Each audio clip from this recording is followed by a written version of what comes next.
Fala, Krypton! Beleza?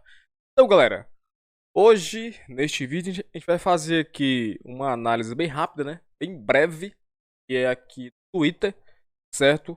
E que depois, logo em seguida, a gente vai fazer aqui um questionamento, né? Eu pesquisei aqui um vídeo aqui do entrevista do Michael Saylor com Lex Freeman e pergunta para o Michael Saylor se ele tem alguma certeza ou então alguma opinião a respeito de quem foi ou quem é, né, Satoshi Nakamoto. Então a gente vai saber sobre essa entrevista já já, beleza? Então aqui no Twitter, ó, eu vi esse gráfico aqui interessante pra caralho, porque aqui entra numa zona de compra, onde ele aponta para nós um cenário de capitulação, aonde tá tendo aqui uma queda, né, recente, né, do BTC, essa retração tem de 23%. E tá tendo essas bandas aqui, ó, onde você percebe que essas bandas de cores é um pouco uma cor de pele, né?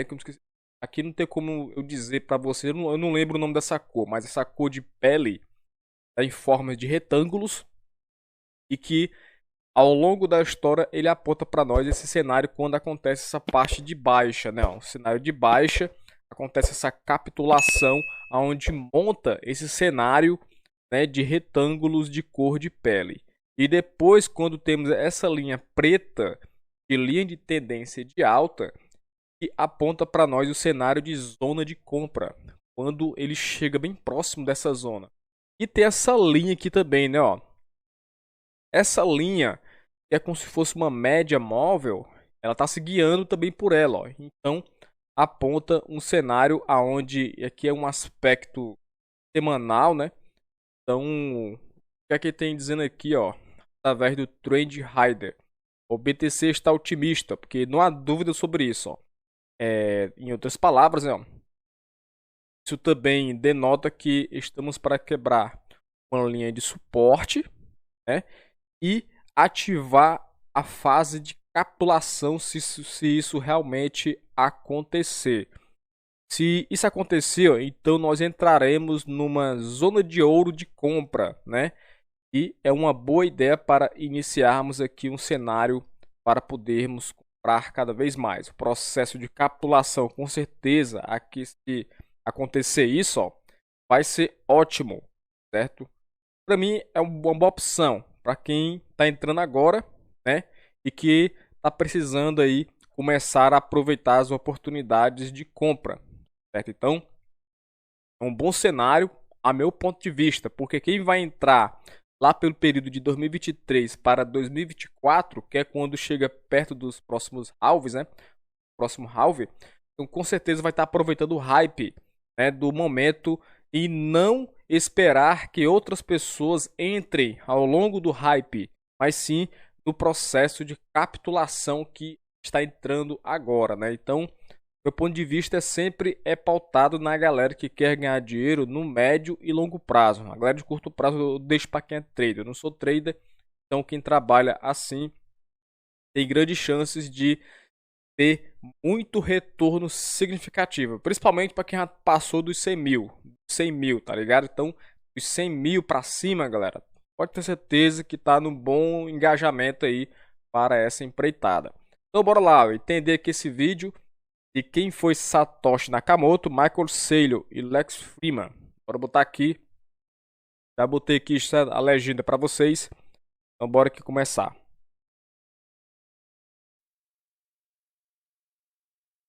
One of the fascinating things about Bitcoin, and sorry to romanticize certain notions, but Satoshi Nakamoto, that the founder is anonymous. Maybe you can speak to whether that's useful, but also I just like the psychology of that, to imagine that there's a human being that was able to create something special and walk away. So first, are you Satoshi Nakamoto? I'm certain I'm not. Um, No, actually, I think the provenance is really important. And if I were to look at the highlighted points, I think having a founder that was anonymous or pseudonymous is important. I think the founder disappearing is also important. I think that the fact that the Satoshi coins never moved is also important. I think the lack of an initial coin offering is also important. I think the lack of a corporate sponsor is important. I think the fact that it traded for 15 months with no commercial value was also important. I think that the simplicity of the protocol is very important. And I think that Cara, eu acho legal essa voz dele aí, né? Parece que tem sei lá, né? Alguma coisa, é como se ele estivesse falando, segurando o nariz, né? Ai, não, é mó putaria, né? Mas é assim mesmo, né? É o cara, né, da MicroStrategy. Olha lá. the outcome of the block size wars is very important. And all of those things add up to common property. They're all indicators of a digital property as opposed to security.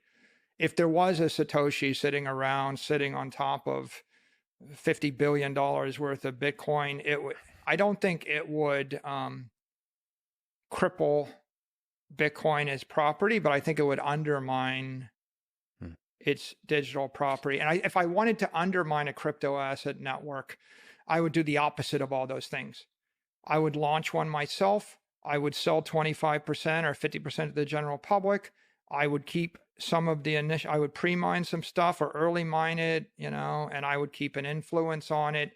Those are all the opposite of what you would do in order to create common property. And so I see the entire story as Satoshi giving a gift of digital property to the human race and disappearing. Do you think it was one person? Do you have ideas of who it could be? I don't care to speculate. Okay. But do you think it was one person? I think it was one person.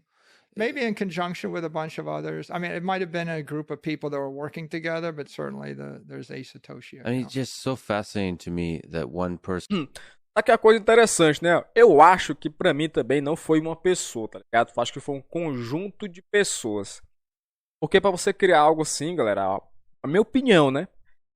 Eu acho que existe outras cabeças brilhantes, tá ligado? Eu acho que essa porra toda tem que ter um conjunto de ideias que vai fomentar pra criar uma, né? E vai ter um tipo de decisão importante para ser criado, né? Então acho que existem outras pessoas envolvidas também. Person could be so brave and thoughtful, or do you think a lot of it is accident, like the block size wars, the decision to make a block a certain size, all the things you mentioned led up to the characteristics that make Bitcoin property? Do you think that's an accident, or it was deeply thought through? Like, this is almost like a history of science question. People tried it they tried 40 of them, right? I mean, I think there's a history of attempting to create something like this, and it was tried many, many times, and they failed for different reasons. And I think that it's like Prometheus tried to start a fire 47 times, and maybe the 48th time it sparked. And that's how I see this. This is the first one that sparked. And it sets a roadmap for us. And I think if you're looking for any one word that characterizes, it's fair, right? The whole point of the network is it's a fair launch, a fair distribution. Like, yeah, I have Bitcoin, but I bought it. In fact, at this point, we've paid $4 billion of real cash to buy it. If I was sitting on the same position and I had it for free, then there's always this question of, did I pay, or I bought it for a nickel a coin or a penny a coin. The question is, was it fair? And that's a very hard question to answer, right? Did you acquire the Bitcoin that you own fairly? And if you roll the clock back, you could have bought it for a nickel or a dime, but that was when it was a million times more likely to fail. Mm-hmm. Right? When the risk was greater, the cost was lower. And then over time, the risk became lower and the cost became greater. And the real critical thing was to allow the marketplace, absent any powerful interested actor. Right? It's almost like if Satoshi had held 1 million coins and then stayed engaged for 10 more years, tweaking things in the background, there'd still be that question. But what we've got is really a beautiful thing. We've got we've got a chain reaction in cyberspace, or an ideology spreading virally in the world that that has seasoned in a fair, ethical fashion. Sometimes it's a very violent, brutal fashion with all the volatility, right? And there's been a lot of sound and fury along the way. Tá aqui, né, a entrevista dele, para quem depois eu vou botar aqui o link na descrição, qualquer coisa, a parte completa, né? Então, galera, foi esse vídeo de hoje. O que é que você acha aí, certo? O que é que você acha do Satoshi Nakamoto? Pode aqui embaixo, sua comentário, né? E se você é novo no canal, se é novo no canal, já se inscreva, deixe seu like, compartilhe, comente, junto, beleza? E até a próxima.